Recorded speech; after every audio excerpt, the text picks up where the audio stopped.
Fiverr's 50. Well, you probably got the employee discount. You guys good? We're good. Megan, you good? Okay. All right. Good evening, everyone. Welcome to Oviedo City Council Chambers. If everyone could please rise for the Pledge of Allegiance. I pledge allegiance To the flag of the United States of America and to the republic for which it stands, one nation, under God, indivisible, with liberty and justice for all. Please join me in a moment of silence.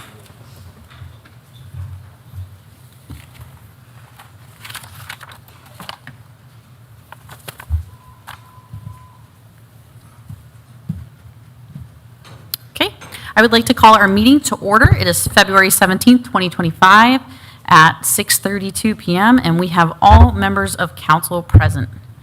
We do not have any ceremonial items, so we will move on to item number 2, which is the approval of minutes for the January 6th and January 21st, 2025 regular session meetings. What is the pleasure of council? I'll make a motion to approve the minutes from January 6, 2025 and January 21st, 2025 regular session. Second. We have a motion and a second. Any discussion? Okay, hearing none. All those in favor, please signify by saying aye. Aye. All those against? The motion carries.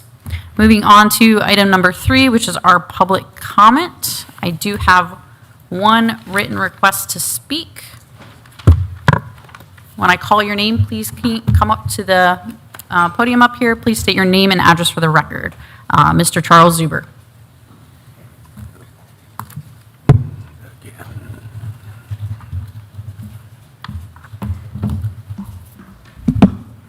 My name is Charles Zuber. I live at 1054 Willow Lake Circle here in Oviedo. I'm a little miffed at the council for not taking a little more time at doing what they did last meeting with the utility hikes. You made the paper, you made all the news round, and really put us in light in the community. That's one time, and we had another time where we made ticked off. So we need to take a look at that utility hike and really reconsider that. I believe that there was one white elephant in that utility hike that really need to be looked at before you voted yay or nay on it. That deep well that you're wanting to put in to add to it, I don't think you really understood the cost of running that particular station. Those costs are going to get rather high as the time goes on with desalination, and it's not a cheap way to go. Anybody that's ran a desalination plant in a ship or on these islands that's the only place they get their water is through a desalination plant. And that's my statement on that. So I would like you to reconsider that and pull it back and really take a good hard look at it. And on that note, I'm going to my other thing that was I'd like to thank the city for opening up the new raceway there on Broadway. We're having a problem now with people running red lights and speeding. That is evident in the mornings at the corner of Lake Jessup and Broadway and Oviedo Boulevard and Broadway. I've worked both corners. I've gotten relief from having to work Oviedo now.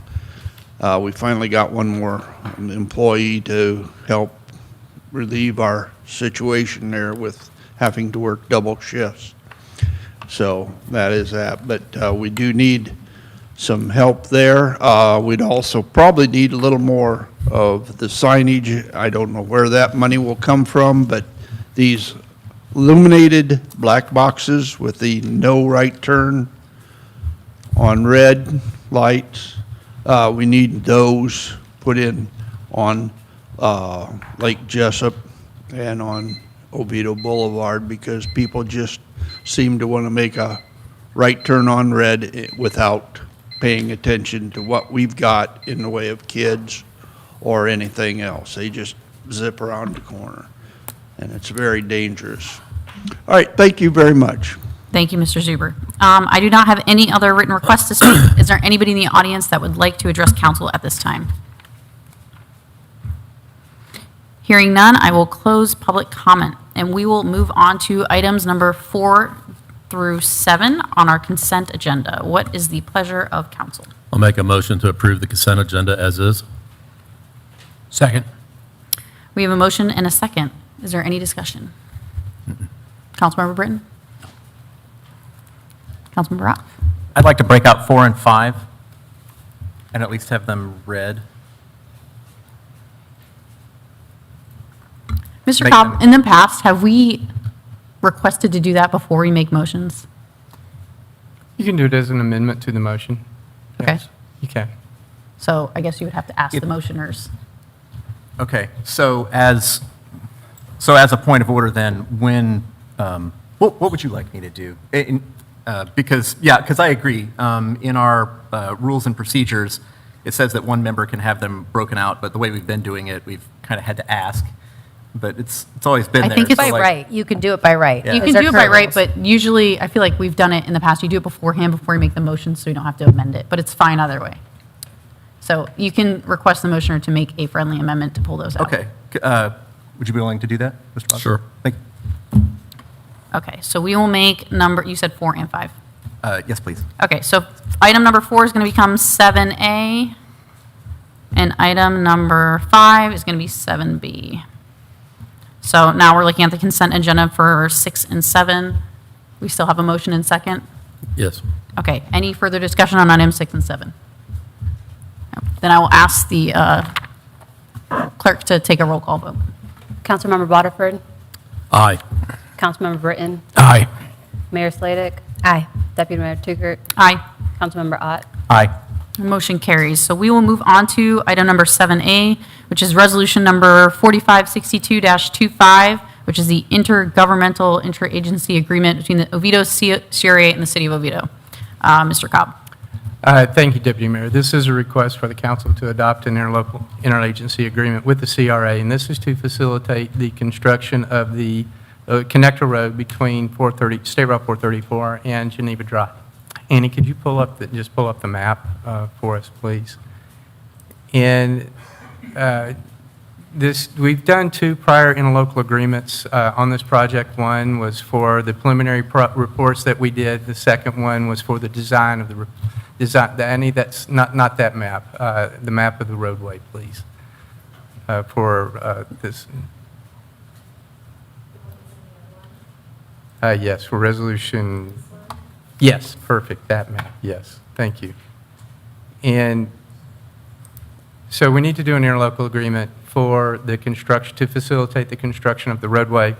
The roadway does have 3 components to it. There's the roadway itself, there's also the lift station 7, which we will be putting into a new location, as well as building a larger lift station, and then as well as the Solery Park Bridge that connects the roadway to Solery Park.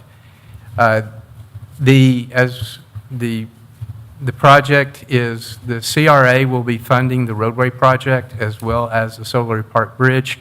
The lift station 7 will, expansion and relocation will be funded through Fund 409, which is the Impact Fee Fund. It will be funded with sewer, wastewater capital recovery charges.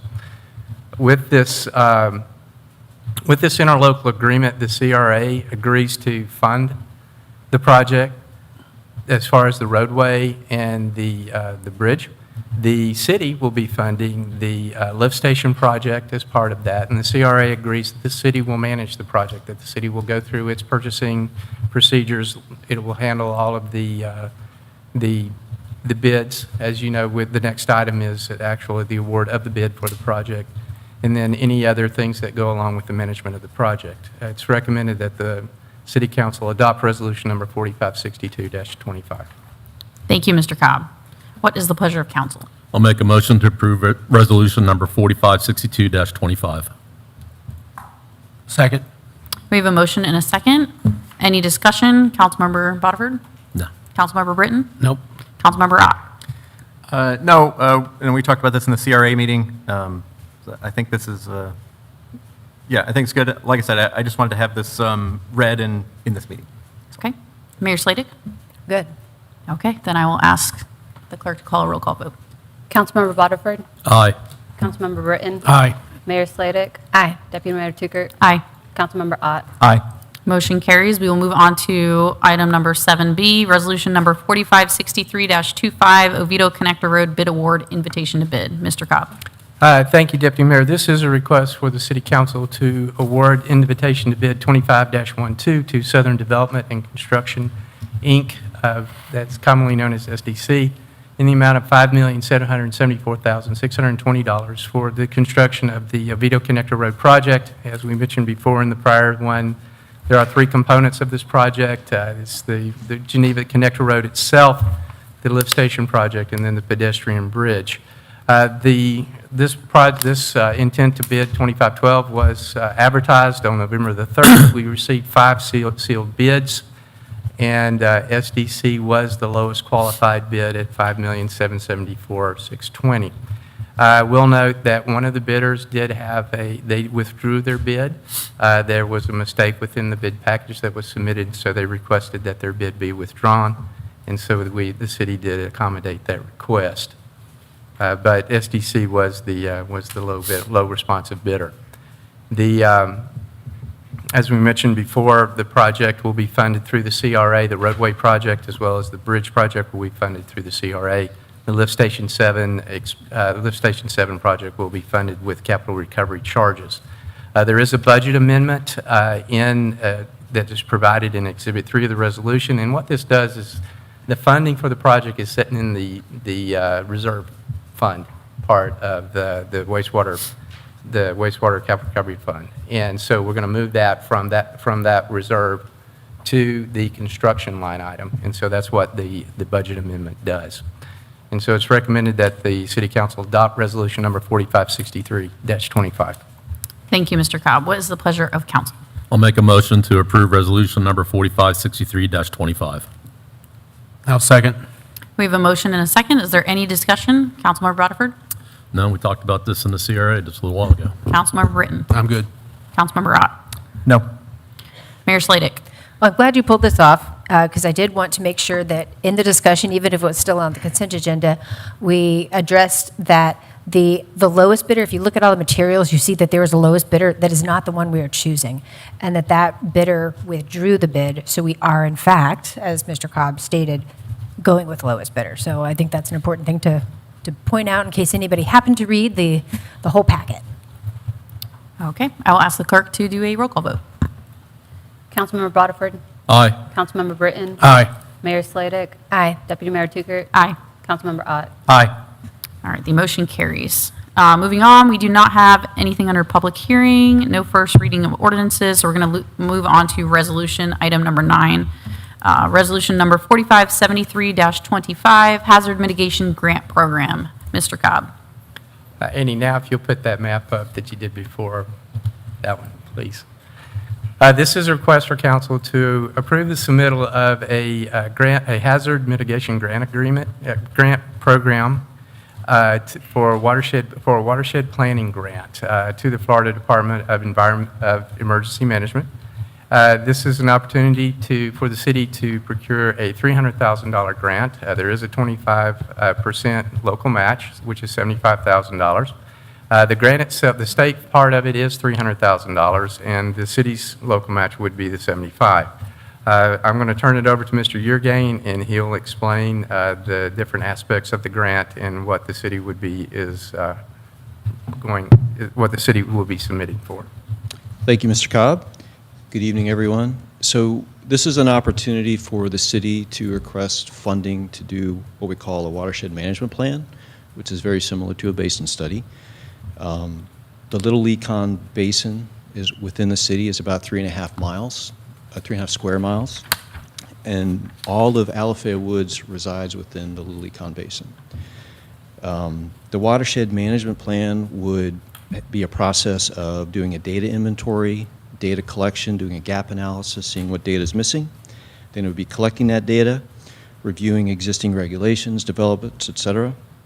And then it would be to perform an existing conditions analysis for the 10, 50, 100, and 500-year storms, as well as a level of service analysis.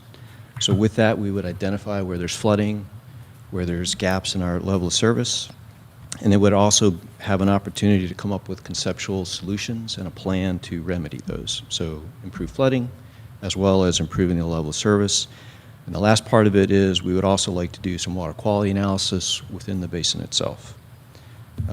So all of that would be part of that grant. We would look to use one of our in-house consultants to perform the work. One of the things about the Little Econ Basin, and specifically Alafay Woods, it's a pretty old subdivision. A lot of it was built in the 80s. Most of that infrastructure is either at or exceeds the design service life, so it's really in need of evaluation.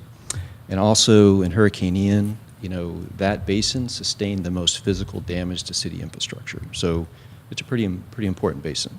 So the way the grant would work, it would be, as Mr. Cobb said, through the Hazard Mitigation Grant Program. We hopefully would qualify to receive $300,000, and the city would spend $75,000, so we'd have $375,000 to complete that watershed plan. So, Would the part that we pay, that $75,000, come from what we allocated in our utility fees to pay towards basin studies? yes, So we're basically getting a grant to pay for what we're already going to do? yes. Okay, I understand. Yep, and the one last thing I wanted to point out too, one of the reasons why we looked at this is there's a couple of reasons. One is McKinnon. So McKinnon is a sub-basin within this watershed, so we have done some data collection there. The other thing is Seminole County did a broader basin study of the Little Econ River Basin. So we'll be able to use that data to help reduce some of our costs. How long does this study take to do? About 2 years. 2 years? Why? Like, what is it they're doing? Now I'm super curious. It would take no longer than 2 years. But What- basically, well, again, thinking of a process, the very first thing you have to do is you have to investigate what data you have. So you do a pretty sophisticated data analysis. And then wherever your gaps are, you have to collect that data. So that may require some survey or some additional work to go out in the field to collect it. Then you have to put together a detailed model. So you're going to do a hydraulic model, which will take some time. 3.5 square miles is a pretty big basin. So it takes time to do all that. If I So- remember correctly, it was about 8 months just to do where we fixed the bridge for McKinnon. So I can Correct. imagine doing the whole basin. Takes a really long time. Yeah. So this is going to cover 3.5 square miles of Oviedo then? Correct. And there's only 16 square miles total. So hypothetically, if we are successful at this and we figure out how to do it effectively, we could, bebop around and 5 Yeah, I seconds mean, later we got it all. again, the idea is that we would try to do at least a basin study every year or so. Some of the other basins we have to split into multiple pieces, but yeah, that's the idea, is we kind of get it with this one and do the rest of the city. So the basin study is different from the water management plan, though, correct? I mean. In some ways? Yeah, they're very similar, and I apologize, I'm flipping terms on you, but this is Is a it the same watershed thing? plan, but for all intents and purposes, it's a basin study. Okay, so it is the same thing? It is. Okay, the semantics, I know I had asked about that, and it sounded like it was slightly different, Yeah. perhaps. I apologize for the confusion. Okay, so it is the thing that we were going to do anyway. Fabulous. Paul, I know it's a small area, but will it address any issues with maybe groundwater problems? It would be looked at as part of that analysis. Okay. And I know it doesn't include Twin Rivers, but you know what I'm getting I at? understand what you're getting at. Okay. Anybody else? Okay, thank you. Yeah, you're welcome. And Deputy Mayor, this is a request to apply for the grant, and we'd recommend that you adopt resolution number 4573-25. Thank you, Mr. Cobb. Thank you, Mr. Green. All right, what is the pleasure of council? I'll make a motion to approve resolution number 4573-25. I'll second. We have a motion and a second. Is there any discussion? Councilmember Botiford.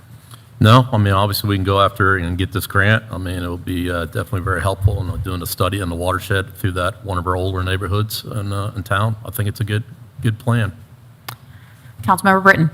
I'm good, too. There are some issues going on in Twin Rivers with what we think may be a groundwater problem, water rising up through houses, so this may offer some information that answers those questions. Councilmember Ott. Nothing for me. Mayor Sladig. I'm good. And I will say, I'm really excited to get these basin studies kicked off. We've been talking about them over a year now, so they're smiling back there because they know it's true. But where these really started with me was the McKinnon Basin. So, you know, we are just now under construction, and if you go over there, which I do a lot because I live over there, it is full-blown into construction, getting that bridge back in, hardening that whole system back there. So getting the data to, as a starting point, makes sense to do it in this area, and then I am excited to start going into places like Twin Rivers and getting all the way around the whole city in the next 10 years or so. So with that, we have a motion and a second. I will ask the clerk to do a roll call vote. Councilmember Botiford. Aye. Councilmember Britton. Aye. Mayor Sladig. Aye. Deputy Mayor Tukert. Aye. Councilmember Ott. Aye. The motion carries. So moving on to item number 10, which is resolution number 4574-25. This is the Altamont Global Innovation Lab Memorandum of Understanding. Mr. Cobb. Thank you, Deputy Mayor. This is a request for City Council to approve a local government memorandum of understanding between the City of Altamont Springs and the City of Oviedo, so that Oviedo can be a partner in the Altamont Global Innovation Lab. Tonight I have a treat for you. A good friend of mine, Mr. Frank Martz, who is the city manager for the City of Altamont Springs, is here with us tonight, and he's going to provide you the presentation about the Global Innovation Lab, and I hope that you will be as excited about it as I am. So I'll turn it over to Mr. Martz and let him present it. Thank you. I love that you just called him a treat. Oh, it is a treat to have you here. You're a treat, too. So my name is Frank Martz. I'm the city manager for the City of Altamont Springs. It's good to see many of you again, and Brian and I are longtime colleagues and friends, and I appreciate his counsel.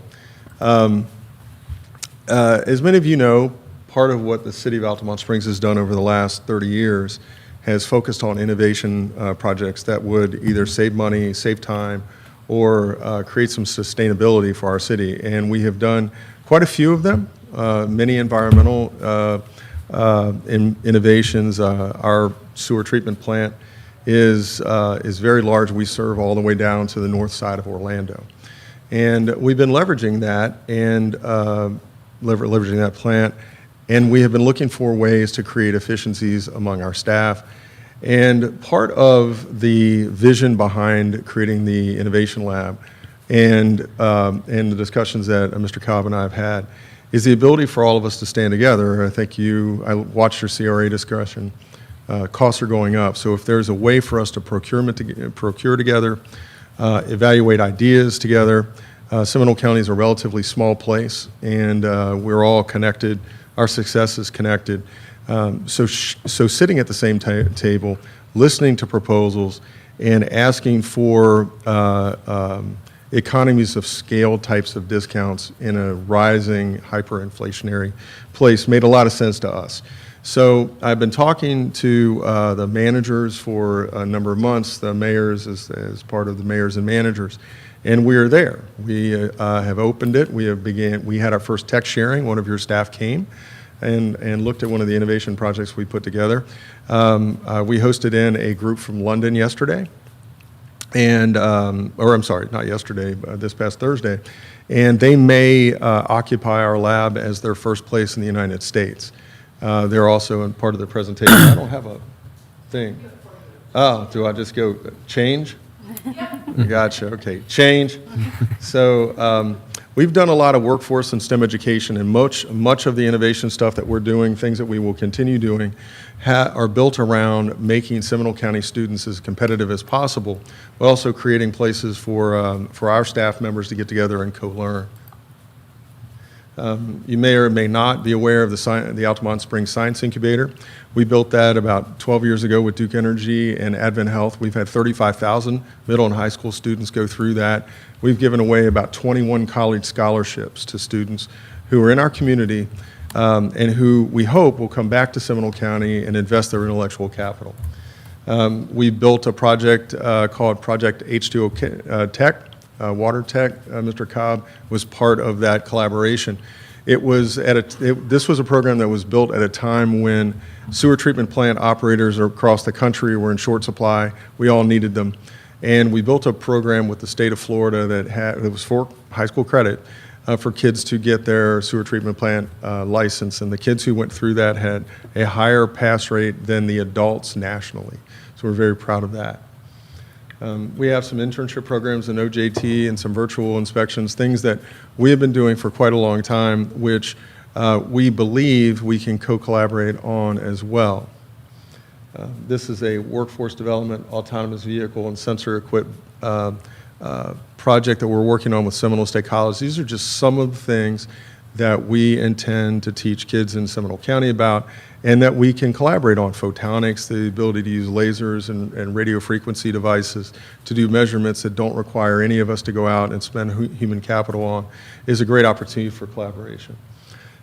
This is an additional idea that we've recently inked. We made a deal with CareerSource Central Florida to take on some of their interns, but the two other parts of this agreement are the most notable. The second, the City Career Accelerator, is a project that we had proposed to CareerSource to help take in people who are transitioning from a job that may not be in local government, but into a job that is maybe an office job, administrative assistant job, and they don't have any experience. CareerSource will pay them to come sit with us and have a shadow with one of our staff. So for 6 months, somebody who wants to be an administrative assistant and is transitioning from one job and wants to compete for a job like that will sit with one of our administrative staff. And there are tons of benefits to that. It's a way for us to teach people who are non-supervisory how to supervise. They will have to write an evaluation, which will help them grow in their position, which only serves to improve our workforce. And at the same time, we'll be turning out people into the economy to upgrade their living conditions, upgrade their income. And we will keep doing that, giving all of our folks at the City of Altamont Springs the opportunity to have the experience of having to supervise somebody, write their evaluation. And we believe that we'll grow some of our future managers out of that pool. This type of contract will be something that we would share through all of the local governments that join the lab, because the more we do to keep Seminole County strong economically through workforce development training and STEM training, the better off we will all be. We are the stewards just for this brief time. I'm going to breeze through these, so I'm going to kind of nod at you quickly, but this is a project called A-First that replaced the need for retention ponds on I-4. We take the water off the interstate, we clean it to reclaimed water standards, and we create 1.6 billion gallons of alternative water supply a year. This project was brought to us by the state of Florida. We are a state R&D site for environmental and transportation issues. Pure Alta is a project that cleans reclaimed water to drinking water standards without reverse osmosis and without the byproduct of reverse osmosis. It uses activated charcoal ozonation and UV radiation. The UV breaks down non-organic compound pharmaceuticals, and the water is consistent with Florida drinking water standards. This project is the only one of its kind in the world, and we won an international award for it in Tokyo, Japan. So when we all start to look for what do we do with our water, there's a solution in Seminole County waiting for us. Very excited about this project. You all may have heard of PFASs. AECOM and GenFuel collaborated on a mechanism that would hyperpressurize organic carbons and break them down and turn them into biofuel in about 30 minutes. It takes nature about 1 million years to accommodate that. We just got another Department of Energy grant for this upcoming quarter to see if we can eliminate PFASs from water using this process. Forever chemicals, it's another way of saying it. I think Lake Mary built a $30 million plant. We're going to try to come up with a different solution that is both mobile and much cheaper. Thank you. We founded an electric utility a number of years ago called the Altamont Electric Utility. What you see there is one of only 3 floating solar arrays in the United States that creates 1 megawatt of electricity. It doesn't require any land acquisition. It is on top of a retention pond. The University of California, Davis has flown over a few times to evaluate the macrobiotics and aquafauna. There's no impact to the water body, no impact to the way that the stormwater works. We plug this into our plant, and on a sunny day, about 50% of our plant is powered through the photovoltaic panels. It was the basis for House Bill 1411, which is now law in the state of Florida, which allows public and private partnerships to create these types of opportunities. We're doing a lot with AI because, like you, not only is the cost of material going up, but so is the cost of the people who run the cities every day. So we constantly look for ways to do things more efficiently, more effectively, more productively, growing our staff at the same time. We were the first city in the United States to do AI-powered site plan review. I will tell you, thank you to Brian, Mr. Cobb, for allowing the Oviedo staff to join. We did our first tech sharing at the Global Innovation Lab. One of our employees built an AI chat bot called Herman Resources. And as you know, anytime an employee has a question of what's in the personnel manual or what does something mean, and they call or send an email, someone has to stop working on whatever they were doing and answer that phone call. So our Deputy Director of Human Resources built Herman. And Herman is available 24/7 in any language that you might want to ask, and you can ask a question to our personnel manual and it will give you the answer. And we believe that's going to save about 0.67 FTEs, or about $40,000 a year, simply in removing the friction to get an answer that you should be able to find pretty easily. We had a tech sharing at Agile, which is what we're calling the lab, and I believe the Deputy Director of Human Resources attended, and whose, by the way, daughter works for us, which is awesome. And our team had laptops everywhere and taught everyone in that room how to do the same thing that she just built. And the human resource director at the airport has already deployed it. So part of what Agile is to do is to share all of the things that we've learned. And it's a place where Oviedo and Oviedo staff can share the things they've learned, and we can co-collaborate on ideas, things we just haven't thought of.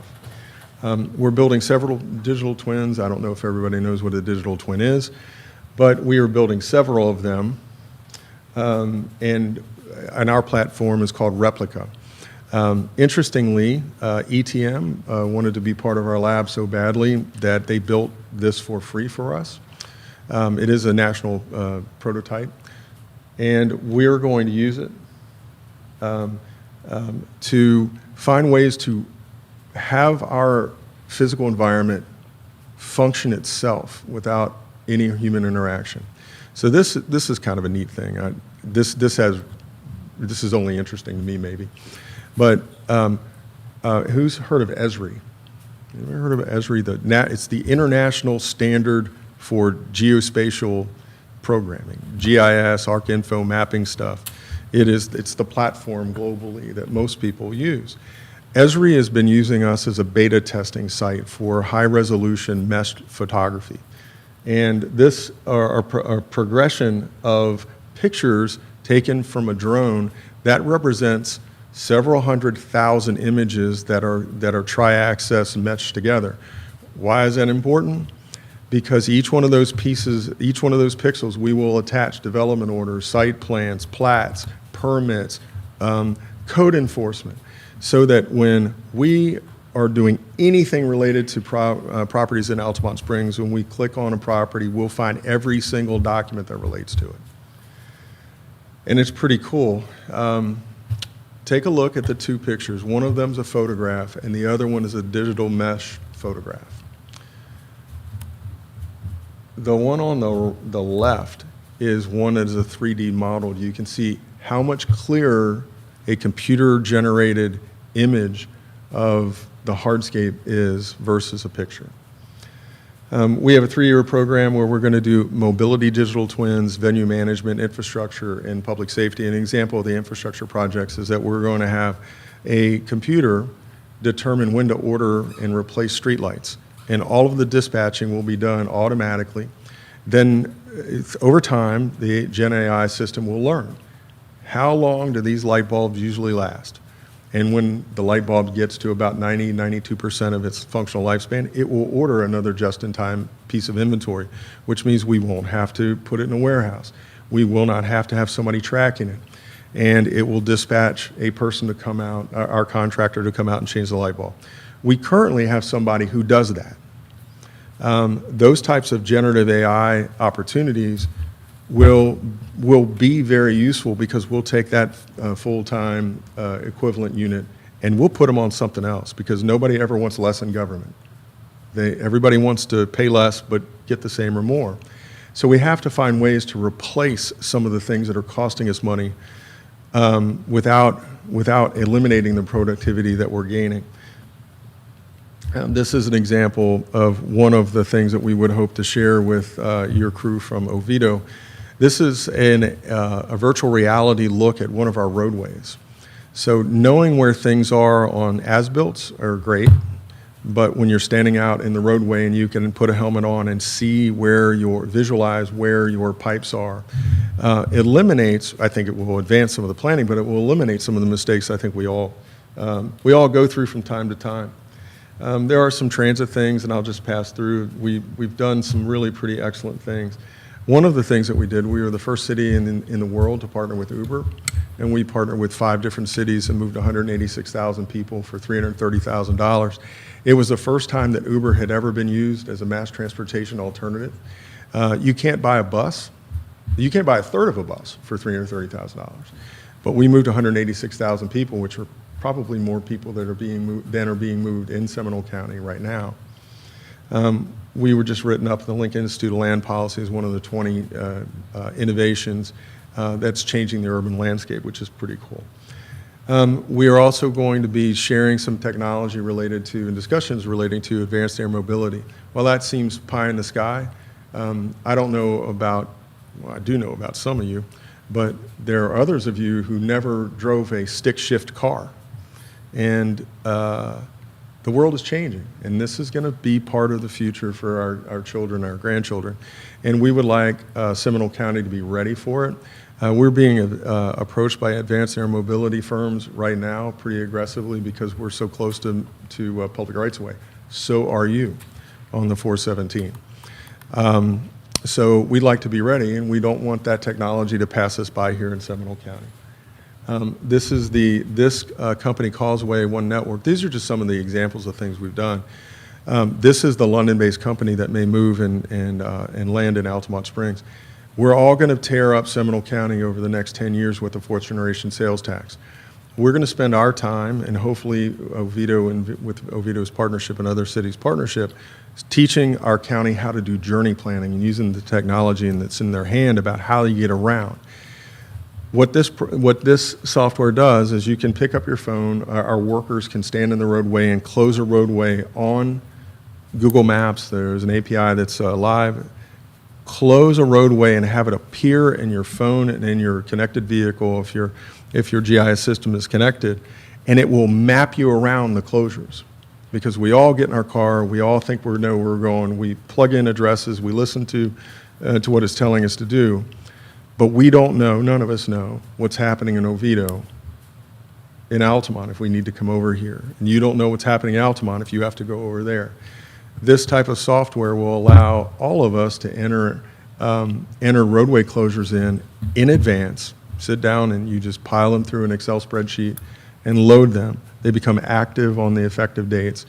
And that, we think, it will help Seminole County residents navigate through lots of road closures, lots of additional lanes, lots of additional sidewalk work. As I mentioned to you, the DOT uses us as a R&D site. On the left-hand side is a Complete Streets project we just completed on State Road 436. We have 95 million cars going through Altamont Springs every year. So finding ways to reduce the amount of friction and increase the throughput is really vital to not just ourselves, but the state. The image on the right-hand side are 7 intersections. The state has fully funded R&D work, safety work, and what we call reducing friction work at these intersections. Oviedo and anybody else who's a partner in the lab will be sitting down and as we're going through the engineering steps on these intersections, and if there's an improvement that can work in Oviedo, Bobby or whomever can pick that up, plop it down and propose it in Oviedo, and then all of us can go back to the state and champion additional funding instead of constantly working, all of us chasing the same dollars at the same time from the same pots for the same types of projects. I think we built an autonomous vehicle project. It is the only one of its kind in the United States. It's got 3 phases and will connect the Seminole-Wekiwa Trail and Sunrail together. But what it will really do is it will create a parallel corridor along 436 to connect our economic development throughways. We are acquiring more vehicles, and there are times, I'm sure, that Oviedo has moments where you wish you had cheaper transportation back and forth. Through the lab, we can share those types of vehicle opportunities. You can just click through those. Those are just maps. I'm giving Dave Axel a whole bunch of free economic development stuff right now. This is an example of how we've accommodated this additional transit inside the existing right-of-way without doing any additional condemnation. That's a picture of our vehicle. Next, please. This is my favorite one. This is a guy named Lloyd. He saw me on TV and wanted to know what this whole autonomous vehicle thing was about. He asked his activity director if they could take a group trip over to Altamont Springs to ride it. He's 99 years old. He said, I didn't think I'd ever see anything like this in my entire life. He takes a ride and gets off and screams, "I have arrived." But what it is for us is emblematic of the fact that this is a way to get people back engaged in our economy and can keep people, especially who like Lloyd, 99 years old, he's still curious about the world, so good for him. This is very exciting. I'll share this with you. There's a German company called Holon, which has built a one-of-a-kind shuttle. This is a picture of it. The governor has championed a new plant in Jacksonville to build that first time in the United States. We will be one of the first places that it's deployed in North America. And why that is really valuable is that none of us can afford to not have multiple ways for people to get around. And this is another example of the types of things that we're going to be able to work on together. Here are a few of our partners. You may notice some of them. Everyone on this screen are people who are committed to come in and not only help us all work through innovation projects. Some of these are innovation companies themselves, but they're all committed to help make Seminole County students much more aware of what innovation really is and how to adopt it and how to adapt to it. And we're very proud of, I think, our collective ability through the relationships we have with the managers to extend that learning not only to the students but some of our staff. And that is the end of my little presentation. I have given memorandums of understanding to all of the Seminole County governments. And like with you, they're all moving at different speeds, but all of them are moving forward. We're very excited about taking this collaboration to national and international sponsors and bringing a lot of intellectual equity into Seminole County. And if you have any questions, happy to answer them. But thanks for the time, and I appreciate Mr. Cobb's partnership. We have been close colleagues for 30 years, and it's good to be able to do things that are going to help those who are coming behind us maintain our communities. Thank you. Does anybody have any questions while we have them up here? So how many other cities have, you've talked to probably pretty much everybody, right?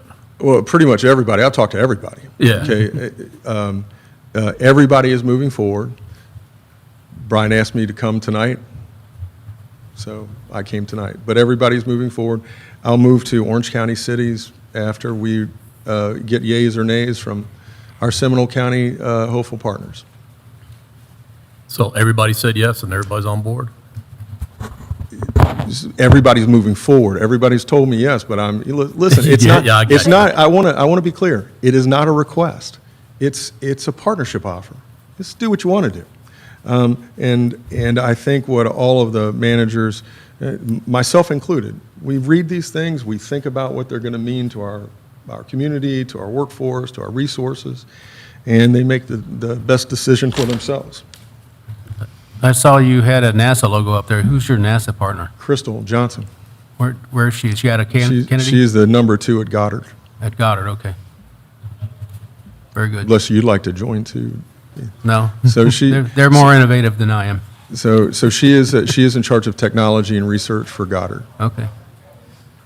So it is NASA, as you know, is quite a big bureaucracy, and so they have lawyers reviewing the lawyers' work, but she is very committed to what we're trying to do together. Okay. For those who don't know, Goddard is a NASA center outside of Baltimore.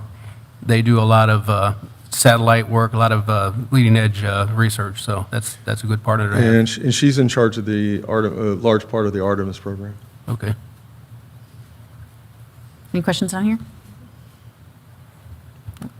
So we look forward to being partners and continuing to collaborate with you guys. So thank you for being interested, and Mr. Cobb, thank you very much. Deputy Mayor, the only thing I have to say is that we recommend that you adopt resolution number 4574-25. Thank you, Mr. Cobb. What is the pleasure of council? I'll make a motion to approve resolution number 4574-25. Second. We have a motion and a second. Is there any discussion? Councilmember Boterford.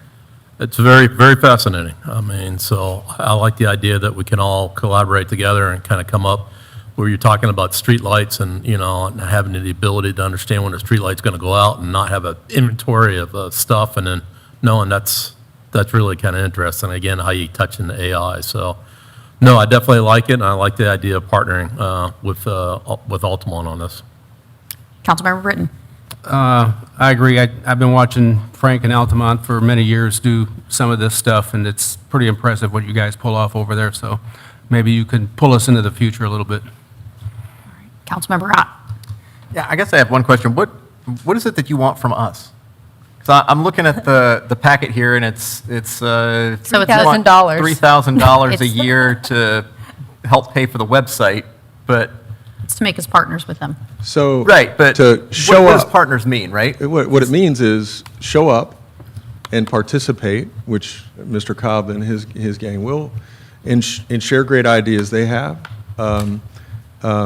Listen to great ideas from other local governments, and to literally collaborate. But you have to be present to do it. So this is a pretty light lift, the website, and then we're going to put a portal through to the City of Oviedo's websites.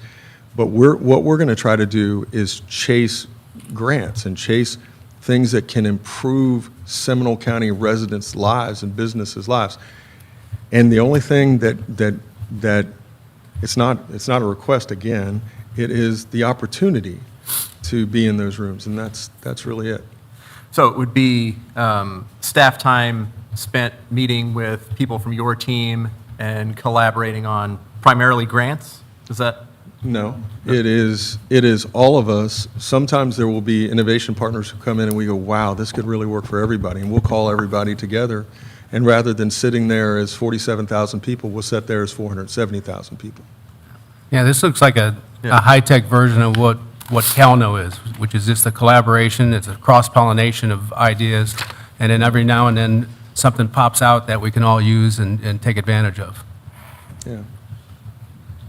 Does that help clarify? Well, so you compared it to CalNO. I mean, would you be looking for a council member to be part of a board? Or? I said like CalNO. No. These, no. Actually, Mr. Ott, the MOU, it identifies three individuals in it as far as partnerships, myself, Mr. Kelly, and Mr. Kushai.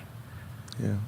So we would be the leads, and then when, let's say a topic comes up and it's something in Public Works, then one of us will be reaching out to the folks in Public Works and say, hey, there's a Global Innovation Lab meeting coming up. It's going to be talking about this type of thing that's interested in your field. We want you to go to this meeting. If it's something that's technology related, obviously we're going to send Mr. Kushai.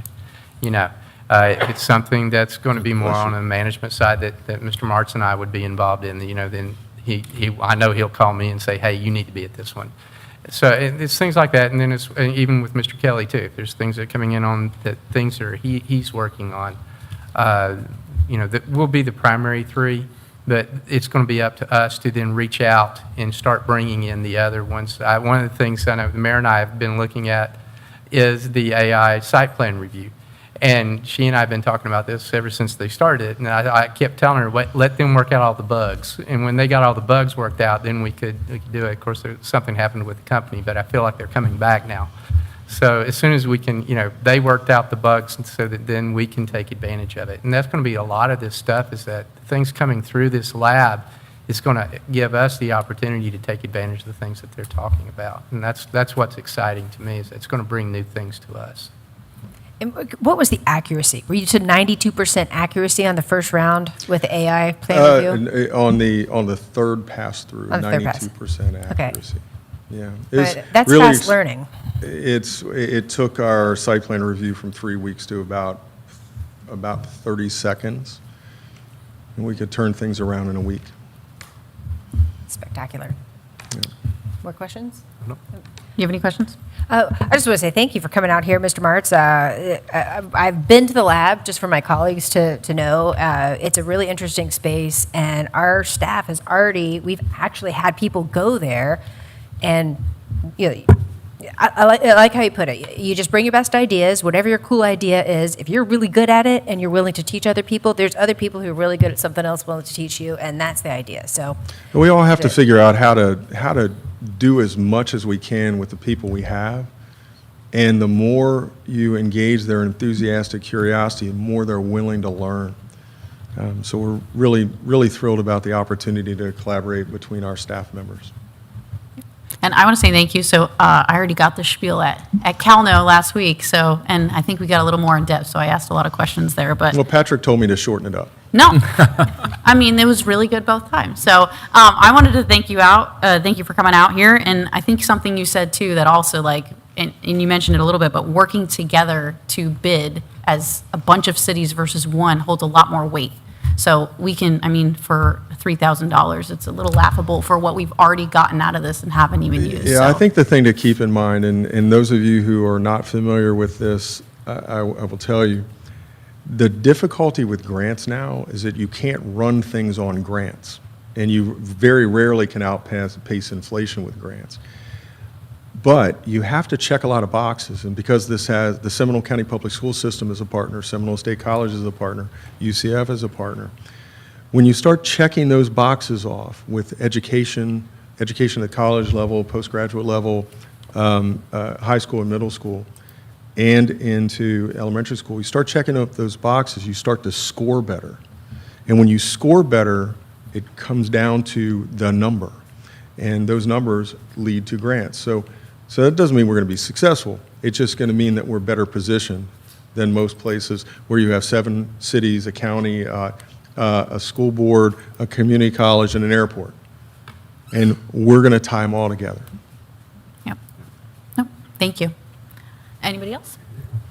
Okay. We have a motion and a second on the table. I'll ask the clerk to call a vote. Councilmember Boterford, Aye. Councilmember Britton, Aye. Mayor Sladek, Aye. Deputy Mayor Tukert, Aye. Councilmember Ott. Aye.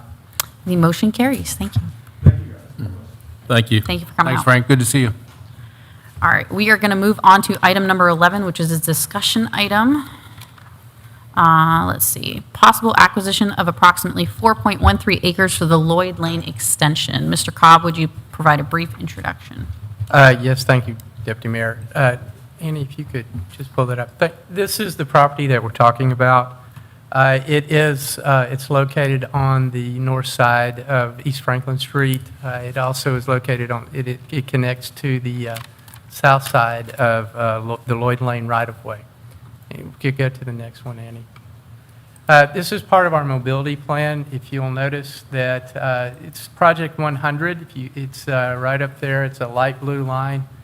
This is the roads plan from our mobility plan. The connection of Lloyd Lane, their extension of Lloyd Lane south to Franklin Street is part of that. Is part of our plan. It will it's sort of like a missing link right now, in that it will provide a north-south thoroughfare from County Road 419 all the way up to Florida Avenue. And if you could go to the next one.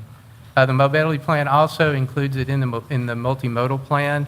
This is because it looks at this roadway as being a complete street, providing but not only just vehicular, but also pedestrian facilities.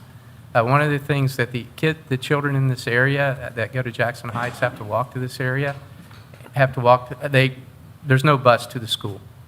And so a number of the children either walk or ride their bikes. I know when I lived in the area, my children rode their bike. They had to go all the way down to, had two choices. They could either go all the way down on Geneva Drive down to Franklin Street and then catch the crossing guard and take Franklin Street to the school, or they could go down to Reed and come down and do the same. What this will do is give you a direct link from Lake Charm Drive down to East Franklin Street, which could cut the trip shorter. And if you go to the next one. Intersections, it's part of the intersections plan. It just shows up. It just shows as the missing link up there. It's a little gray line up there in the area. And if you could go to the next one. This is sort of a concept plan. You can see Tract A is what we're talking about here. It's a 40-foot right-of-way that extends down from the terminus of Lloyd Lane. And the idea is to align with the intersection of Tinsley Way.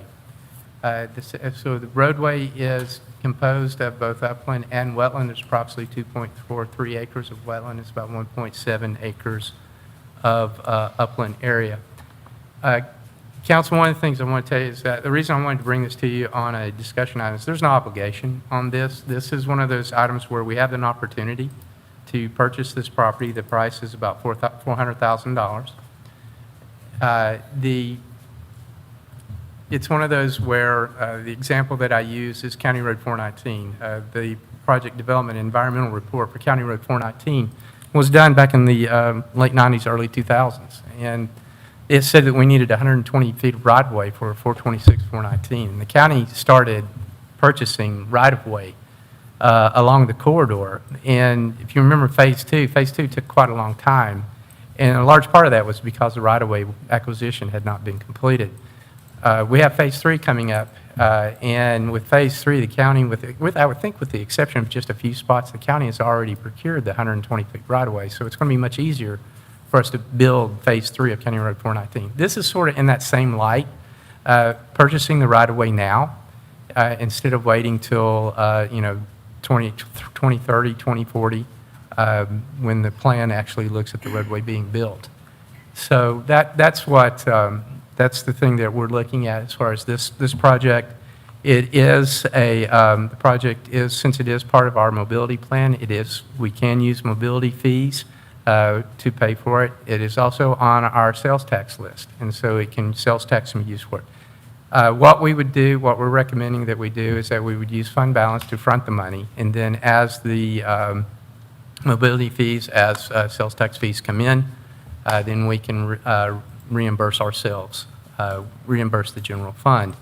Obviously, one of the things I always tell everyone is that with the sales tax, obviously our first priority is our street resurfacing program, second priority is our sidewalk replacement program, and then when monies are left over, then we can apply to other projects. But there is we did provide you with a draft purchase and sale contract, actually a vacant land contract there, for the property, for the purchase. If you are interested in moving forward, then we will bring the contract to you at the next meeting for you to accept it, and then we would start the 60-day due diligence period. But like I said, there is no obligation at this time. We just wanted to bring this to you to see to gauge your interest in this opportunity for us to purchase this property ahead of time before we actually needed it. I'll give you one other example. I actually was going to use this for the Track D, which is the next item, but the way the story was explained to me when I first came here was that when the city was first approached about Alafay Utilities buying the sewer plant, the price was about $2 million. In 2010, when we did buy the utility plant, the sewer plant, it was $36 million. And so that was one time that the city said no to the $2 million purchase. Didn't we offer to get it for free before that? There may have been. I just heard about, the only story that I had been told was the one that it was $2 million. So that's the same thing here. If we wait, there's a possibility that the price will go up. One of the things with the vacant land contract and the 60 days due diligence is that we will be able to hone in on the price. If it is make sure that the $400,000 is the right price. So that's really it, council. I just wanted to gauge your interest in this type of opportunity. If you're not interested in the opportunity, there's no harm. There's no loss. If you want us to move forward, then we will bring the vacant land contract to you on March 3rd. Okay. Thank you, Mr. Cobb. What is the pleasure of council? And this is open discussion, so. No, I'm very fascinated by this, both this on one and the next one. I know we had this, we sold the concrete recycling land, which we were limited on what we could do on that. I think that was $900,000. This is somewhere this would be $1.2 million if you did this one and the next agenda item. And it's actually useful land that we could use. I mean, you could have the connector road, and then the next item talks about that parcel of land that, we could possibly at some point get a third fire station on there, which I know Chief has talked about for, the ISO rating. So I'm definitely intrigued by this. Councilmember Britton? Yeah, we can't stop looking to the future. If we don't want to do this, we might as well just take it off the mobility plan. This is part of what we've been working on. I do have a question, maybe Kelly, do we have enough reserve in the general fund to fund this and still maintain our required reserve levels? Yes, so right now, we haven't completed our audit from last year, but the preliminary number for our unassigned fund balance as of the end of fiscal year 23-24 would be about 19.6 million. If you take the higher end, our policy is 15%. We tend to go by the GFOA best practices, which is at 16.67. That number is about 7 million. So. So we got a $10 million. You got like 12.7 million to work with. Okay. All right. So I think this is an easy decision for both this one and the next one Mr. Botifer referred to. So this is looking to the future, just over the horizon. Probably none of us will be here when this happens, but we need to set the ground rules. Well, it takes a long time. The water plant that Brian referred to, what was it, 20 years, Brian, before we actually purchased it? As far as the sewer system? Yeah. I think it was about that, yes. Yeah, over 20 years. It was so. before I came to the city. Yeah. We know how long we've been waiting on 419, 426 to be built, and 434 is another 20 years out at least? Could be, yes. Yeah. So, this is just looking towards the future. Mayor Slavic? I've got a lot of concerns about spending money that is probably supposed to be in reserves for an actual emergency on something like this. And you look at the land and you think, well, it's cheap now, maybe we should acquire land now. I'm not certain that firefighting and paramedic activity will look the same in 10, 15 years as it does now. And I'm not sure that we will need to have a whole tract of land to put a fire station on. That's the next item, though. Yeah, but then it kind of blends into the It does. mobility. Like it all kind of goes together. And one of the questions I had asked staff earlier was, does it all go together? Like, can we get one and not the other? And it was all kind of nebulous. My kids rode their bikes to school through here. And though it would be interesting and neat to build a road that can carry a fire truck or any vehicle through a wetland, adding, I can't remember how many acres it is, it's like 1.5, 2 acres or something of impervious surface through this area, I'm not sure what the ultimate cost would be, but it's going to be a whole lot more than $400,000. So I'm very hesitant without a true need to know why we would be doing this. I'm hesitant, that's all. Okay. Councilmember Ott? Yeah, that was my question. What would be the total cost of this project, just in ballpark figures, if we were to build that connecting road?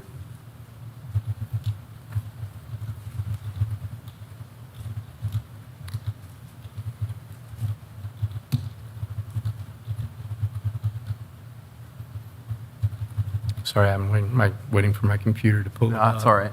No, it's no problem. That was one thing that, I can give you what the mobility plan looks at. It's what, you know, when we were so this will be planning level number. The mobility plan looks at the roadway, let's see here. 1.7 acres. Right, of- the mobility plan looks at around, it's a little bit under $1 million to build a roadway, is what's in the mobility plan. Does the mobility plan know that it's going through wetlands? And we got to mitigate? I'm not sure it really got down to that detail, Mayor, to be honest. That would be something that, I mean, how long is that road, and you're going to have to build some kind of bridge, it looks like? Is that? This is where the last trash pickup was, so it come out right where the last trash pickup was on Franklin Street. So Well, it's right. like through there where may I be, pick there may be, elderberries. there may be some wetland impact. I mean, we Well, I would mean, I'm get- just looking we at the- would know more, you know, as we got into design as far as what the wetland impact would be, you know. So it might have to go up on stilts, might not. We don't, you know, it's just, until you get into design, you're not going to know. Well, I mean, I'm looking at the other thing that we just did, you know, 770 feet ends up being over $5 million, right? And this one's Right. somehow going to be 1 million, and we're going to go Through wetlands. through wetlands. There's a possible wetland impact, yes. But that's what, you know, the planning level was around $1 million. Am I missing something fundamental about the difference between here and there? I mean, I think, I mean, between, as far as that, well, like I said, this was more of a, I think it's probably a shorter road, but the other thing is that there's probably not much difference, to be honest with you. It's knowable. Let's find out right now how long we think this road will be. Or can we tell from the conceptual plan the length? Or maybe Mr. It's- Axel knows? It's tough to tell, but I mean, it would have to curve around a little bit to a little make bit, yeah. the- Especially if we try to link it to Tinsley. I mean, that's really the goal, is to see if we can link it to Tinsley. There's measurements on the drawing, but they're way too small to read. So it's on there. They can figure that out. I mean, it feels like, you know, you're talking about kids riding their bikes to middle school there, and this would connect that whole Lake Mead, Lake Charm area Yes. with a more direct route. Do we know how many students we're talking about that affects in any given time, roughly? Hardly any. I live there. I live at that corner and I watch no kids but mine bike to school. I totally disagree with that. Okay. I mean, they all bike by the wedding barn all the time. Okay. There's a huge amount of kids who go down that road. Yeah, All I right, see 'em maybe- on the- Well, if they're coming Just by, I get the other side of the Yeah, street. you get the other so- side of the street, yeah. So maybe they're just not coming past. Yeah, but the they Lake do go Turnpike. down Franklin Street Yeah, all the so time. maybe they go down Division by the crossing guard or It something. could be. but if they're already on Franklin Street, then they're already connected to Tinsley, right? So this wouldn't help them at all. So this would only help people Well- coming past my house on Lake Do I- Charm. What it would do This is is the that, map. is that the children who would be coming in through, as the mayor said, through Lake Charm Drive, they would not have to go all the way down, take the curve, and go down to Franklin Street on 426. They wouldn't have to go out to Reed Right. and then down to get to the school. They would have a straight shot down to Franklin, and then they could head down Franklin to Stevens and then to the middle school. So it would shorten their trip, is what it would do. The trip is 1.7 miles at the current length, for whatever that's worth. The table only shows acreage. I'm sorry, it doesn't show any distances.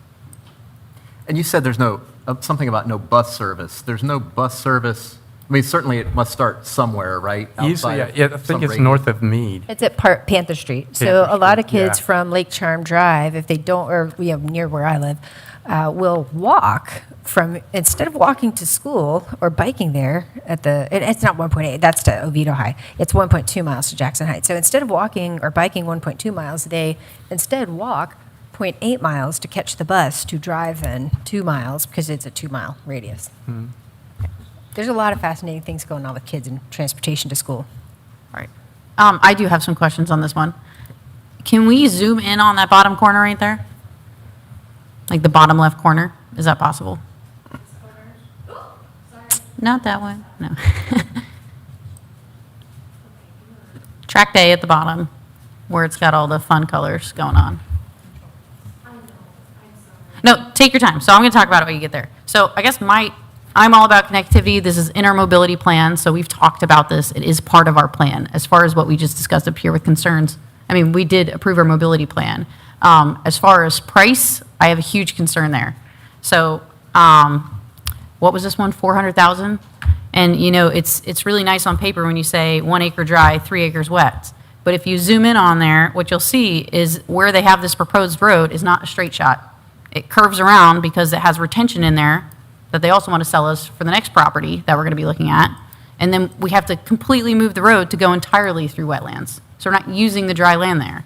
So that would mean that you're not selling us dry land, you're selling us 4 acres of wetlands, which is definitely not worth, to me, $400,000. I don't want to destroy the wetland, and I don't want to pay commercial price for wetland cost. So if we were going to move forward with this, which again, I'm not against because it's in our mobility plan and it does make sense as a road, I would want to get a third-party appraisal on it and for the project that we're doing. So I don't want it to just come back with us on yes or no approving this. I want to see, okay, what does a third party say this is worth and what would the whole project cost be, including mitigation credits to go through this entire wetland in the corner there. So yeah, if you could scroll over to the other side. Yeah, because we would have to mitigate 1.7 acres So potentially. right here, we've got the concept plan. So you can see it snakes down from the top of the screen on the left, and it curves right and goes around. That whole green track there, that's wetland. So we already know it's, what is it, $450,000 per mitigation credit for the Lake Jessup Basin? We just paid $100,000. Wasn't it $500,000, a whole $500,000? 450. Okay. For one credit. So Right.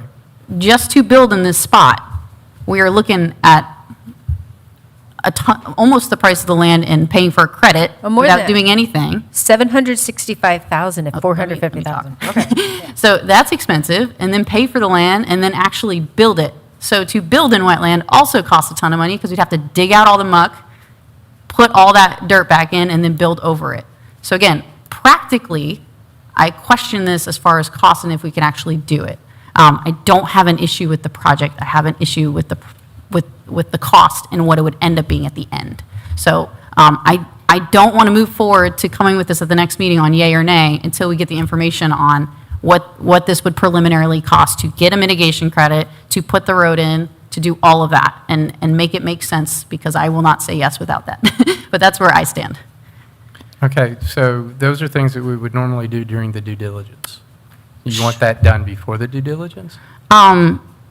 You would want that done before the due diligence, because that's something those are things that we would be looking at during the 60-day due. I mean, I think you could look at this easily, just pulling this off the map and say, we're going to need to mitigate this many credits, just an estimate, plus or minus, like 0.5 a credit. Okay, we know that's $225,000, right?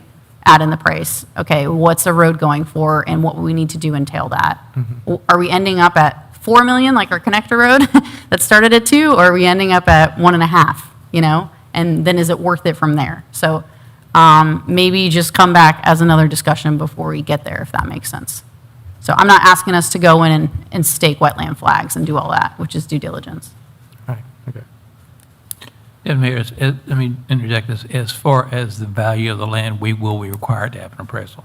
We will have no choice because of the value. We will have to do an appraisal, so we'll at least know what the current value of the land is. So, I mean, if we could come back with preliminary prices or just like an estimate of these things before we say yes or no to go into due diligence, because once you go into due diligence, we're spending money on whether or not we want to buy it. I mean, we're paying people to go out there and decide what it costs. I would like a higher level view before we do that. I don't know if you guys agree or whatnot. Yep. I agree with that, yeah. That's fair. Okay. Yep. The question I have is, like I said, where did this price come from, the 400,000? Well, that's the sellers, but What's that? the sellers. So, Mr. Axel, Right. if you would like to say something, please state your name and address. David Axel, Axel Real Estate, 1757 West Broadway Street in Oviedo. And I'm here tonight. I do represent the owner of this property. As presented by Mr. Cobb, this is an opportunity. While this opportunity is being considered, this property, in essence, with multiple buyers, is being held off the market. So it is a couple of points that were raised. The alignment of that road is what was shown when you had concepts plans done for a public safety complex, and it was the desire to align with Adeline Tinsley Way. It isn't necessary to go through wetlands. There's uplands there. The location of the stormwater pond was just an estimate of the conceptual plan based on that alignment. So during design at some future date, you can put the road straight south. If you don't like the cost, you can put the road in that alignment. So the actual wetland impact is not 2.43 acres. It's noted there. I think, I can't read the number from where I'm standing. It's rather nominal. 0.1. 0.1 acres. So it's not necessary to impact wetlands to put in the road. It is likely necessary to impact wetlands to align the road with Adeline Tinsley. And it's just a matter of, is that important or not important? As to the pricing of the property, I'm fully aware of the city's standard protocol to obtain an appraisal. I would not establish a price I didn't think would match an appraisal. If for some reason the appraisal comes out lower, it's just a matter of the parties deciding, do we proceed or not proceed? So I think it would be a mistake to do due diligence now and defer this situation, defer this decision. You'll have 60 days after the March meeting. Certainly some answers can be obtained before that, but I've got a buyer for Tract B now that has told me, I'm tired of waiting, I'll pay the price for all this, the city can deal with me later. So be it if that's what you want to do. So if there's any more questions about this one, the concept plan was prepared at my direction, but only with the input of the prior city plans from when this total property was considered. So I just look at this as Mr. Cobb had told me any number of times what the county's concerns were with school children traveling here, what the city's concerns were. I know it's in the plan. This is an opportunity without using condemnation authority per se. This is an opportunity being presented to the city if it wants it. If it doesn't, it doesn't. But I think there's more than enough time during 60 days after March to make a final decision, and I think it's a worthy opportunity for consideration. So unless anyone has any questions for me, that's all I've got. Thank Okay, you. Thank you. Mr. Cobb, I mean, to be fair, 60 days is a decent amount of time, too. I would like to see a concept plan where we're not going through wetlands. Is this something we can do before the next meeting, or how do you want to go about this? Before March 3rd, it'd be very difficult.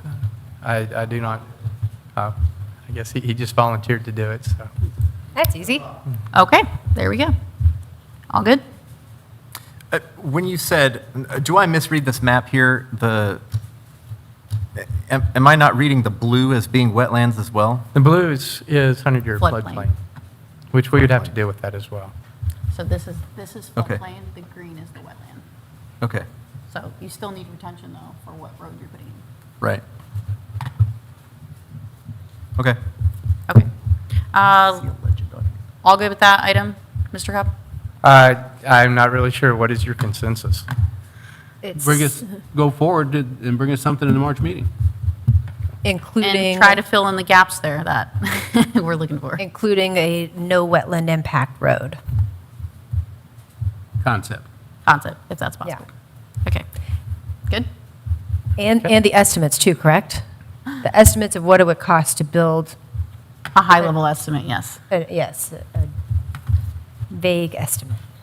Can I ask one more question? Yes. Mr. Axel mentioned the county's concerns about school children. What does that mean? Are we talking about like from the school system or? No. I think it's more about the students walking on Geneva Drive.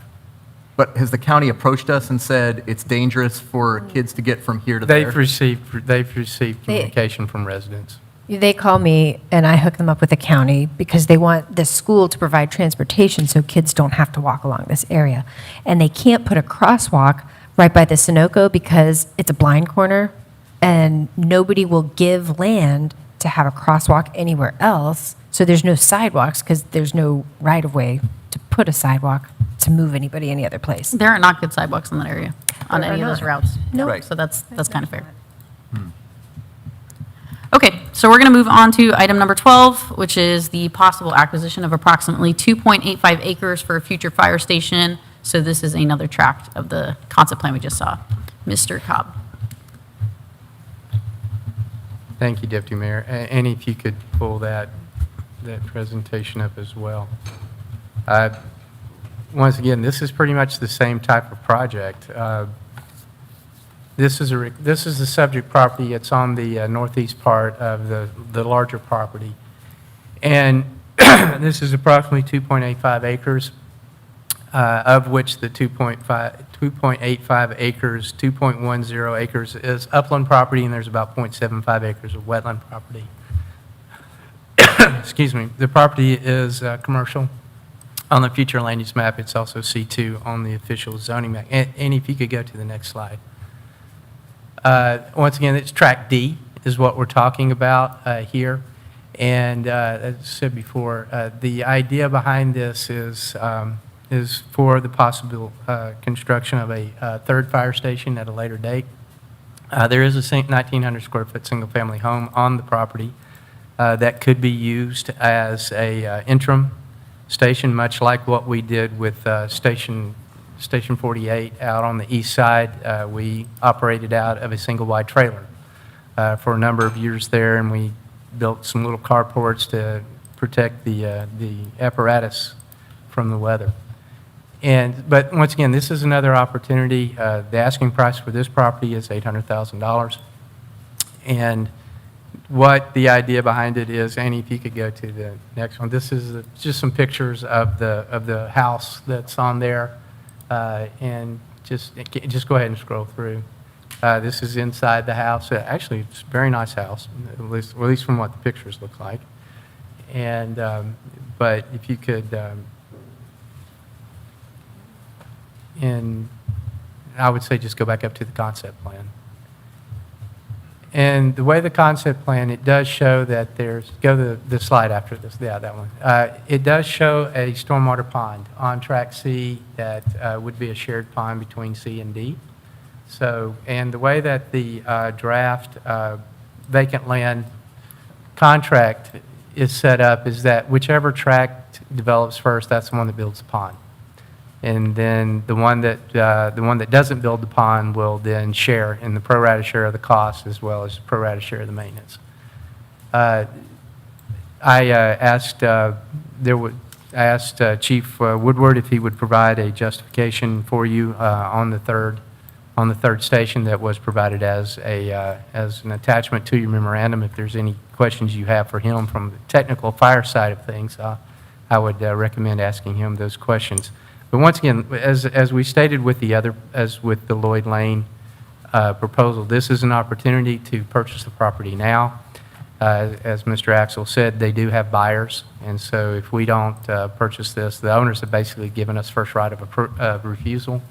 If we don't purchase the property, then it will be sold for private development, but then it won't be available to us. Unlike the Lloyd Lane one, this property wouldn't be available to us at a later date.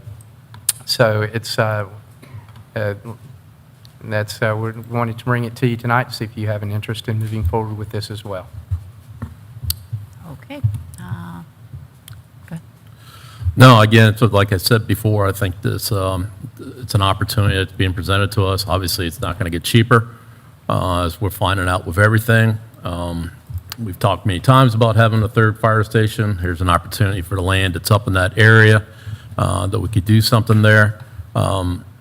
I do know, I talked to Ms. Cobb, I mean, obviously, we still got to worry about the police station and how we fund that, but I mean, this is an opportunity where you got a property here with a structure already on it that could be utilized. I think, again, an opportunity to buy land is not very frequent for us, and I think it's a good opportunity that we should explore. Councilmember Britton?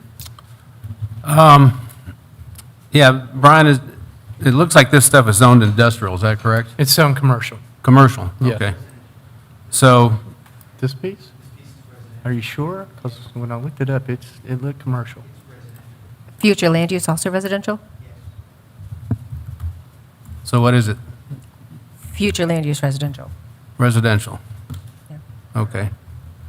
So if we, I'm just thinking if we can purchase this and we don't need it, we can sell it and let whoever wants to buy it, a private residential developer can do what they want with it. But, again, Mr. Axel said this is an opportunity. We can take it or leave it. I think it might be prudent to take it now, and if it doesn't pan out, I don't know what the future of firefighting is going to be. I don't know, Chief, do you have a crystal ball for that? Okay. Okay. So, I'd like to take advantage of opportunities. If they don't pan out, we can make another decision and get rid of it. It's not a big deal.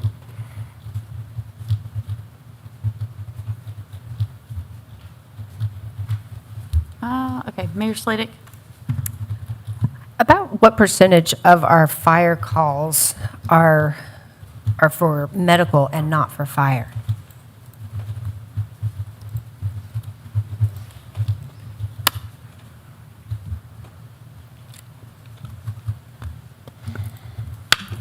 A little over 70% of our calls for service are medical in nature. Really, 30% are fire? I'm surprised. I thought it was Well- a higher percentage. Not necessarily just fire, but car accidents, anything, Gotcha. anything other than a medical call Okay, that people would call 911 for that's not a law enforcement call. all right. And if you could pick anywhere, if you were not limited to the city of Oviedo, if you're looking for gaps, if we're looking at this as a regional sort of a thing, is this the best place to have a fire station? Or would somewhere off, the 434 Bend has been brought up by others in the fire industry. And I'm wondering if your opinion is that that may be, The 434 Bend up in the northwest quadrant? Mm-hmm. Okay. if we're thinking about it, not just what helps residents in the city of Oviedo, but what helps fill fire gaps at the county level, if we're trying to play collaboratively, where is that best place for us to locate The this? county is actually in the, I want to say they're moving forward, but they're placing a fire station as a third fire station in Winter Springs, and it's going to be off Tuscaloosa in the north end. Do you know where exactly in there? I'm not sure exactly. Chief, do you know where that location is for the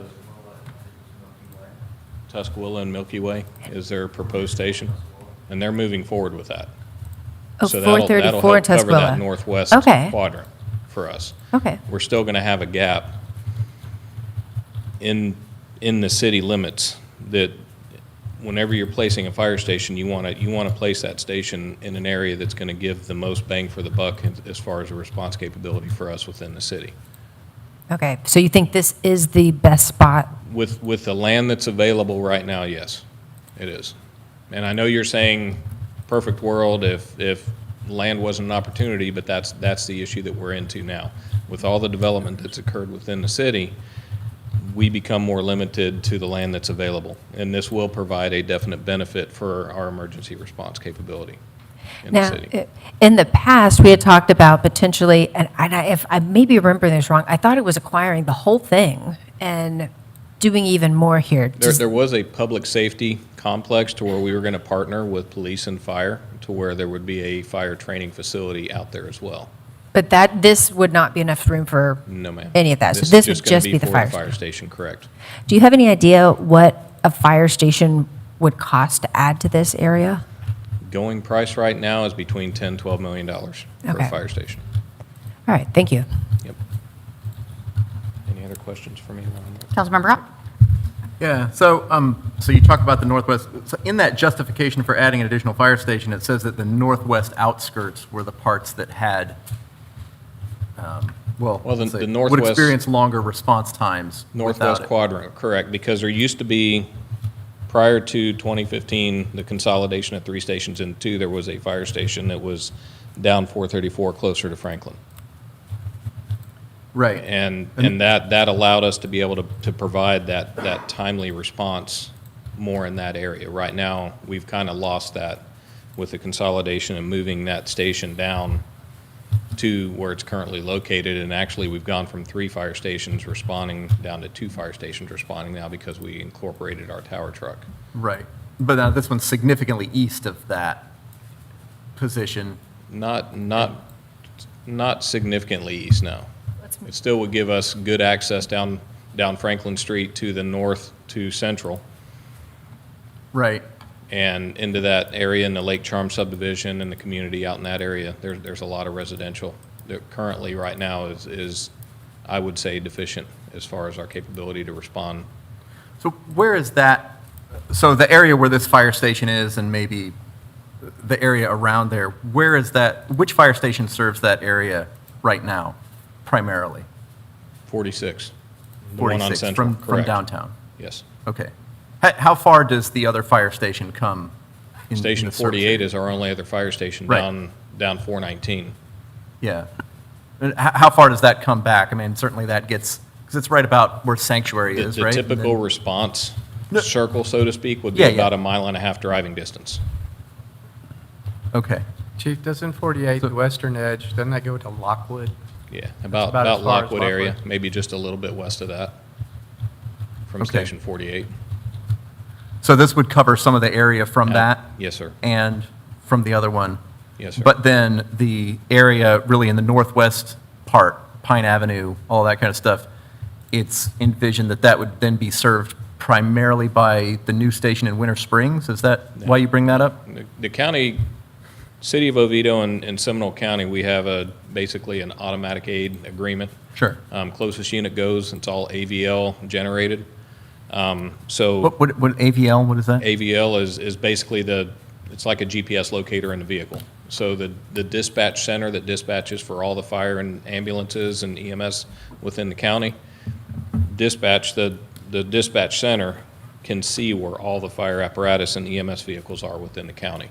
And they will dispatch the closest unit based on that GPS location to the call that comes in. So if they're already out somewhere, then Correct. it knows where all That's where it all is. correct. Right.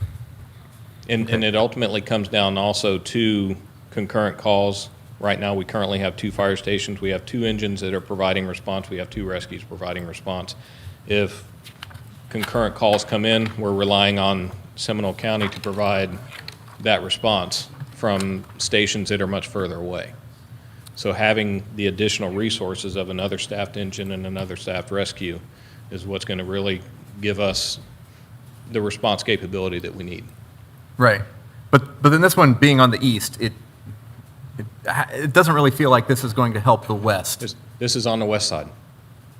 Northwest quadrant's where we're looking at, of the city limits. It's by my house. Yeah, it's over near I know, Mayor it's Slater's east house. of you, right?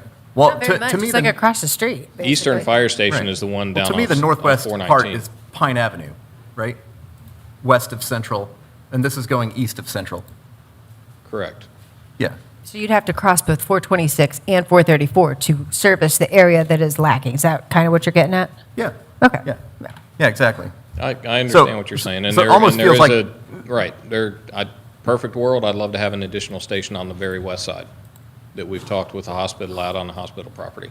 That's going to be further out for us. Further out in time or As far as distance? time-wise, yes. Yeah. Okay. Filling a gap now, getting back to where we were prior to the consolidation of 3 stations into 2, that's kind of what my goal is now, is to get us where we were prior to that consolidation, where we can effectively respond to the calls for service within our 16 square mile city the way that we basically used to do prior to the consolidation, because right now we kind of took a step back. So when you talk about the hospital being farther out, I mean, is that something you would be proposing as a fourth station at some point down the line? Well, As more the- development? The CEO of the hospital at the time had mentioned that they may have a parcel of property that they weren't intending on using, or they didn't have an intended use for it, that may be available. We never discussed any kind of price, we never discussed any kind of concept. That CEO has since now left, and the hospital is in the process of recruiting a new CEO. So we don't know where that's going to go as far as development goes. And that location is not a perfect location either. It's probably less conducive than the parcel that we're looking at now, giving us bang for the buck from a response component. Really, even though it's over there? Correct. Closer to the northwest quadrant? Correct. And that's just because of what, with traffic on 426? Trying to position that station because it's not directly on 426. So it's not directly on that, so you would have to take almost like a side street to get out to 426 from there. Okay. So what was mentioned in some of the documents were, I don't remember exactly which one, talking about ISO 1, and then our scoring for ISO 1 between 2013, 2018, and 2023. We actually score better now than we did then when we had 3 stations because other metrics have. Certain components scored better, but back in Yeah. 2013, we achieved 7.25 out of 10 possible points for our deployment analysis. On deployment, yes. Deployment analysis is ISO's evaluation of the city and our ability to effectively respond to emergencies throughout the city, within the city limits. Fast forward to 2018, when after the consolidation occurred, we went from 7.25 out of 10 points down to 2.82 points out of 10. So we lost almost all credit for deployment analysis by just consolidating 3 into 2. Fast forward now to the latest evaluation that we had in 2023, because we incorporated the tower truck and that capability now, we gained back some of the points, but now we're still sitting at like 4.72 points or 4.74 points out of 10. So Yeah. we're still not where we were in 2013. For that one metric. But in all of But the the- metrics, we went from 82 to 85. There have been other improvements Yeah. as far as our training capability, documentation, hydrant maintenance, pre-plans, things like that. Yes, we did get. But what the primary focus for ISO is your ability to effectively respond to emergencies in the city.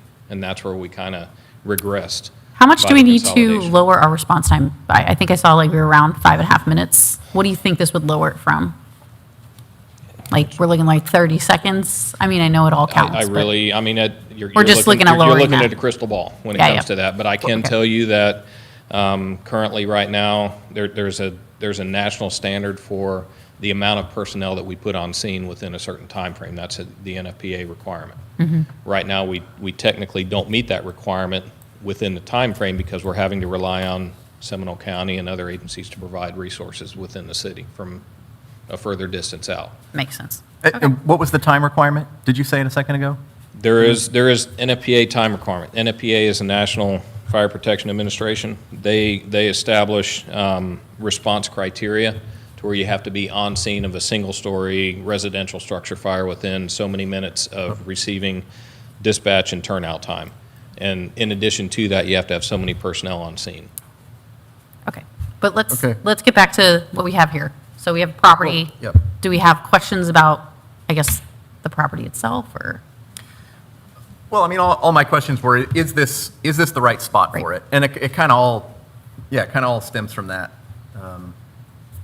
Whether it makes sense to do it here or somewhere on the west. And, I understand that this is what's available. And I think and as a Mr. city, Britton we made a would good face point a too. much greater challenge to try and identify a parcel of property that's already developed and try and convince the owner of that property to sell so we can build a fire station. I think we're going to pay a lot more for it, and we're going to have a lot more difficulty doing that. Well, this one is semi-developed. This There's a house there. vacant parcel that we have now, like Mr. Cobb mentioned, it's got a house already on it that come down the road, if our staffing levels increase to a point where we can put an additional resource in service, we can use that that facility that's already there. Okay. All right, thank you.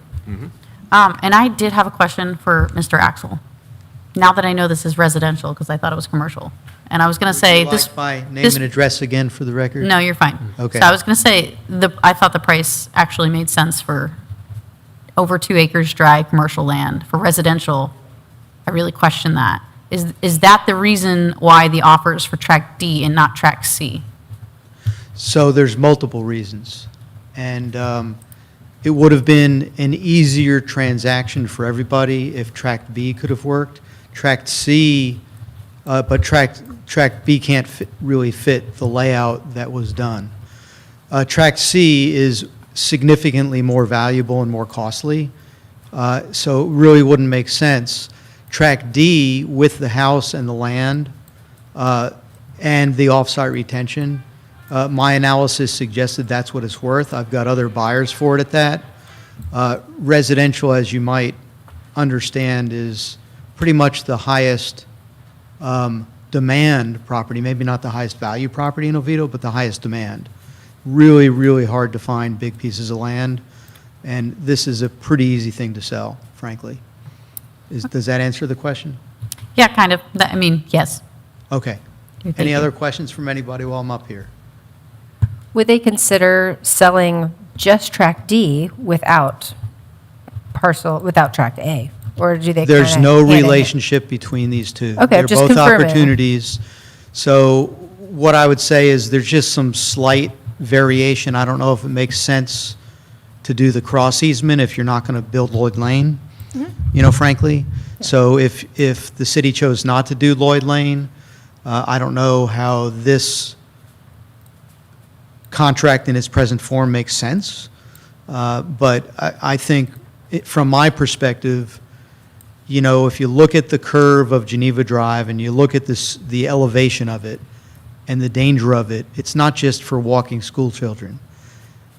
You live there, you know what I mean. That intersection is something, if you can avoid it, you want to avoid. So that's kind of part of the reason for Lloyd Lane. So I don't know that it makes sense to put the fire station there if you don't do Lloyd Lane, but that's not a seller decision, that's up to the city. Okay. Thanks. Thank you. So what are we looking to do here? I think we should move forward and investigate it. Anybody else want to chime in here? Yeah, just like we did in the last one. We don't have to make a decision tonight, do we? No, I just need to know if you have an interest so that we can bring the vacant land contract back to you to accept. I would say And yes. then if you accept the vacant land contract, that starts the 60-day due diligence. Okay. It doesn't seem we have anybody against that, so let's go ahead with that. Thank you. All right. So moving on, we have made it, and we are up to the city manager's report. Thank you, Deputy Mayor. I just had one thing. I had the pleasure of attending the opera in the park on Saturday with Cinderella, and I got very worried as I came out of the back of my house and saw the rain clouds, but thankfully they decided to go around us, but they did give us a nice breeze, and the show was, in my opinion, was very, very well done. The music, the singers were just ultra talented, and I wanted to give many kudos to Dr. Correa and the Public Art Board because I felt like this was, when I came here in 1995, I did not ever think that I would attend an opera in Oviedo, quite honestly, and it was a very, very enjoyable time, and I think even the smallest of the children had a good time as well. So I just wanted to say that, and that's all I have. Thank you. City Attorney's report. I don't have anything to discuss tonight. Okay. Councilmember Botiford. Yes. I guess one of the things I had for tonight, Chief Coleman, I think Mr. Zuber had already talked to you about concerns about Broadway. So I know you have a very good traffic unit out there. So I'm sure they have been notified. Good to hear, sir. Appreciate that. We do have the Relay for Life golf tournament this Friday. This benefits both the Veteran Tribute Wall and also American Lung Association. It's a very good event that we have within the city out at Twin Rivers. So I know a few of us will be participating in that. That is always good. We got St. Patrick's Day coming up in the 15th, I believe. So that's, what is that, like 3 o'clock in the afternoon or something like that? Nobody knows what time it starts? It's at 3. I think yes, it's around 3 o'clock, yes. Okay. I think it's at 3 to 9. Yeah. So, and then obviously the 100th anniversary coming up in April. So a lot of activities coming up for the city. Nice to see that. It's good to see people get out and to enjoy these when they can. So looking forward to that. And that's all I got. Okay. Councilmember Britton. I really don't have anything. I was just, I'll piggyback on what Mr. Cobb said about the opera. I didn't get a chance to go out there, but I'm really glad to see that stuff, type of stuff going on. When I was at school up in Boston, in the summertime, they had parks, and they were doing Shakespeare and operas and everything like that, and places very similar to what we have. So it's a good use of our assets. So that's all I really have tonight. Okay, up next, it is me, and I will start out by saying Happy Black History Month and quote Amanda Gorman. There is always light if only we're brave enough to see it, if only we're brave enough to be it. So Black history is American history, and I just want to make sure I know our website's doing a great job every day turning out some Oviedo history, so I wanted to make sure everybody's checking that out. We had the city manager for Altamont out here earlier, and at CalNo this past week, he gave a really detailed presentation of what we just saw too. So there's a lot of really good discussion in between all the local cities. But one of the things he presented that he didn't mention tonight was he talked about the volunteer program that the city of Altamont has. And they have over 500 people actively volunteering in their city all year. And I had a lot of questions about how they get those people on board and how they put them to good use. And I'd love if we could kind of see how his team does that and see how we can kind of get more of the community involved with helping out some of our departments here in a way. And he made it really clear. He didn't use volunteers to just stand around. He said there's no point of having a volunteer show up without a job to do. So he actually put them to work and had them involved. And I thought that was such a good program and something we could look into, I guess, expanding on our end too. So I wanted to say that one. As far as the Public Arts Board, I think it's really cool we did an opera too. I guess, and I saw some photos. We had a pretty good turnout for the rain, so I see that too. I would just ask that maybe we work with Parks and Recs a little better. I think it's so cool we have a Public Arts Board that's active and getting things done, but if we could put some like signage on the streets when we do things like that in the future to get the word out a little better. But other than that, that's all I have, so I will pass it off to Mayor Sladik. The opera was very cool, guys. So hopefully we'll keep the not just visual arts going with the art board. So art board, well done, coming up with some different kinds of art. And I'm glad you also brought up the volunteer thing. I brought that up for years and been given a lot of explanations for why we can't do it, and none of them seem to hold water in light of the fact that Altamont consistently does do it. So I just want to echo that I think this is a thing worth doing. We have a lot of talented people, a lot of retirees who have a lot of value to add to our community. We had somebody who volunteered to draw out a whole police station on his own dime, a person who's in that industry, and we never really fully utilize a lot of the talent that we have here. So hopefully we can figure that out. It can't be that hard. In the past, I had invited everybody to all the Edo Vetoes, and then I sort of stopped. So I want to start doing that again. For those in the audience, you may remember that back in September 2020, right when everything was going crazy with COVID and all the restaurants were struggling, I set out to eat at every single restaurant inside Oviedo city limits. And we're on the 148th or 9th stop. We still have about 124 restaurants located inside city limits. So the next stop is going to be at, where my notes go, it's going to be February 25th at the Crazy Cork, right in downtown Oviedo, the new downtown, at the intersection of Center Lake Park. So it's where the dog park is. Look across the road, Crazy Cork is there. Show up at 5 o'clock. They've got a bunch of, it's called Crazy Cork Wine Bar, so they have wine, of course. but they also have a lot of desserts and little nibbles and non-alcoholic drinks, all the things. So I'm going to start showcasing that and hope that my colleagues will consider joining and supporting all these businesses as well. We also have a League of Cities meeting that's the exact same time as the Chamber of Commerce meeting. So I wanted to let you guys know that I RSVP'd to go to League, and I know they're really hoping that some of us will, maybe we can divide and conquer. So if you haven't RSVP'd yet, there's still time to do that. And that one's local, too. That one's local. that one's local. So that is hosted by Winter Springs at the Tuscaloosa Country Club. So they're really, really kind of hoping that Oviedo will come out in full force. I'll be out of town starting on Wednesday, so I'm not going to be able to make either one of those. Oh, man. Okay. My mom is turning 90 years old on Saturday, so. Well, don't miss that one. Cool. Happy We're surprising birthday. her, so don't call my mom. You mean she doesn't watch? Huh? Yeah, who knew? She can't even hear, let alone watch Did this you have anything stuff. else? Just one more thing. That is, it's book club. So I think you all got a calendar invite to that as well. The next thing on book club, that's something that residents had said, it would be nice if we had a book club in Oviedo. And I thought, well, if Parks and Rec doesn't do it, I'll tell people what I'm reading and we'll meet up. But our book this time is Escaping the Housing Trap. And it's kind of an interesting thought about, how do you, with zoning and land use and all the building that's already occurred and all the roads, how do you move towards a community that better resembles someplace we'd all like to live forever? And that's all I've got. Okay, Councilmember Ott. So when is the league event?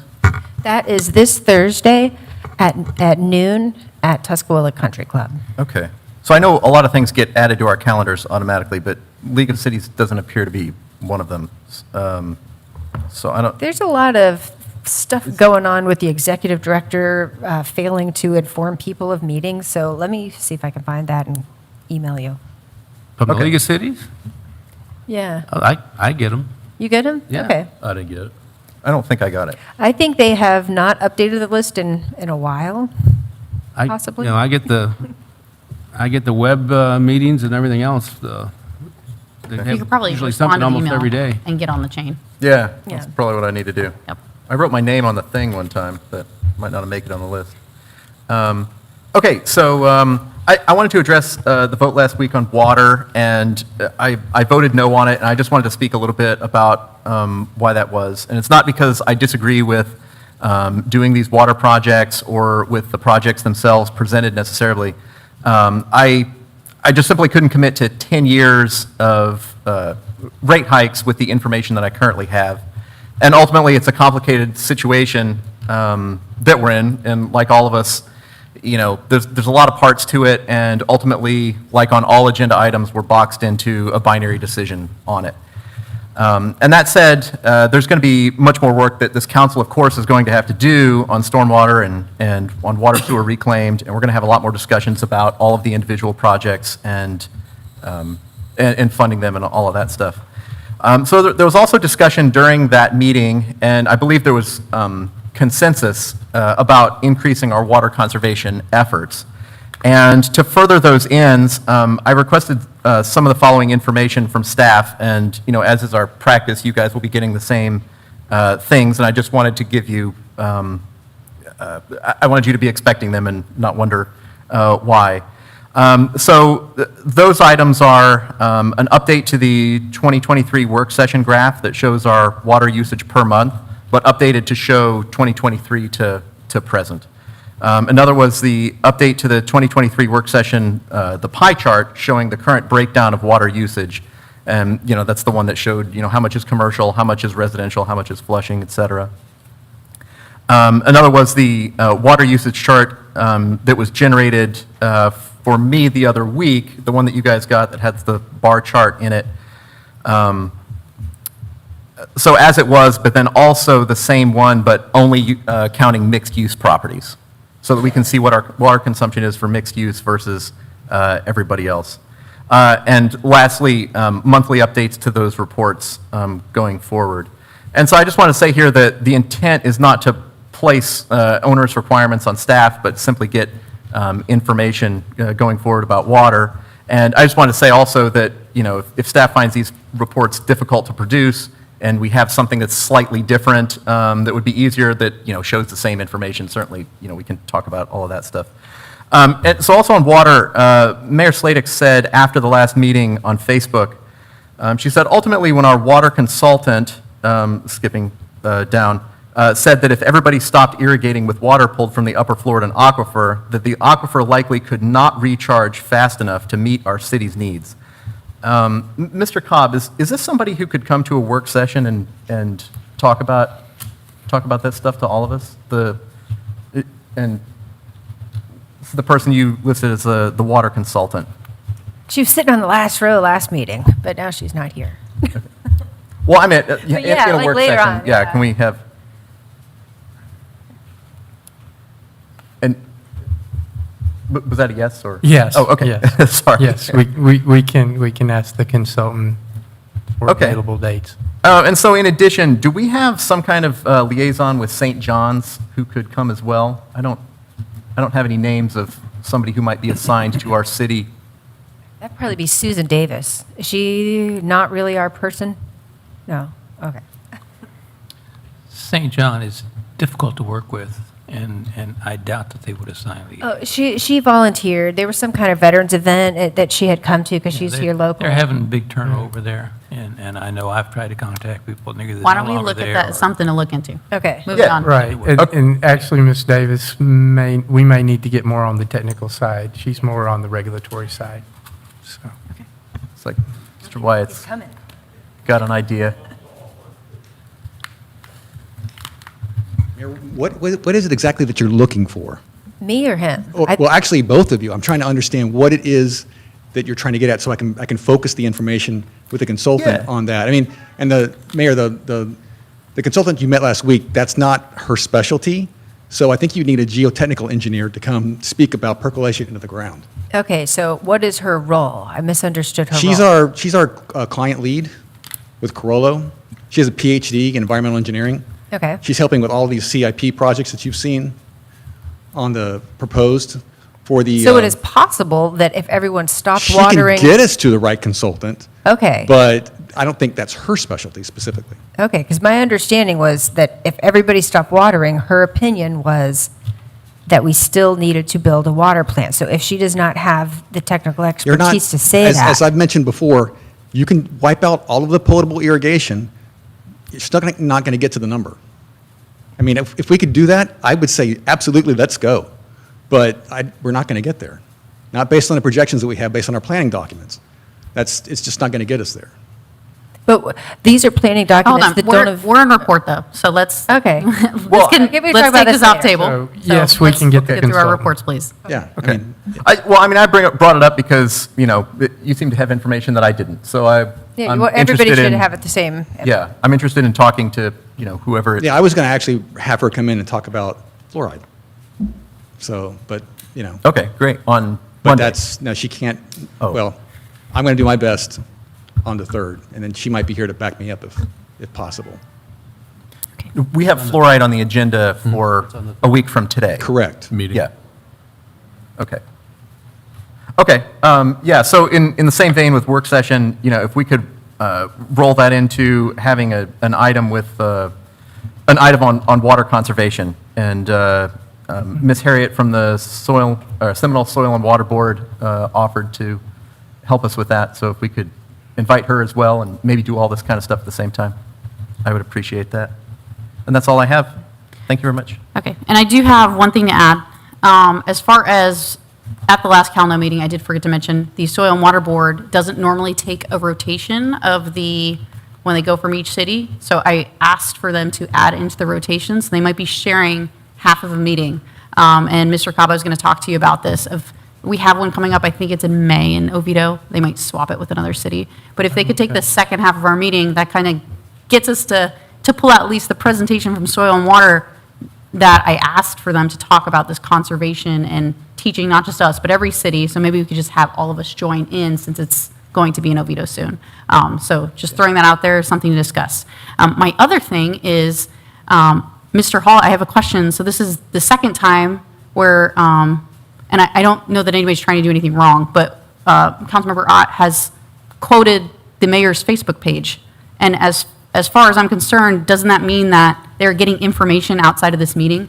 I know it's presented out here, but as far as sunshine laws, is that okay that we're getting That- information outside of this meeting That's to an be area- presented here? That is an area the sunshine laws have not really addressed yet. Okay. There is some language about emails and social media, but there's really no Attorney General opinion. There's really no thing out there that talks about the controls, what is social media. It defaults back to you can't use social media to discuss matters coming before the meeting with other members because that's a public meeting. But at this point, they have not, I mean, that's close, but. I guess that's my question, because it's close, because, It's repeating something that was said at a public meeting. So I actually called Mr. Wyatt up and said, is my understanding correct, that our people have told us that even no, if we and, go. and Mayor, I'm not trying to Okay. accuse. Yeah. As far as like, if I write something on Facebook and one of them reads it, is that not me communicating with them? Which is why I avoid subjects that we are going to vote on. That doesn't count? That is the safest practice, yes. To not do that. That is the safest practice. Unfortunately, I haven't found anything yet that is challenging because the social media is fairly new as far as people using it to communicate and so forth. And the sunshine laws do state you can't use social media to communicate with other members that may address a subject that comes forward the board. That's the So, whole. if I understand it right, it's a gray area as if we read it, but as long as we don't write back, we're still, there's Pretty no much. That's written pretty thing. much kind of the way it is right now, because like I said, it's not really been tested. You know, Okay. we don't have, Ethics Commission hasn't come because they have to have, an Ethics Commission wouldn't investigate unless they have a complaint.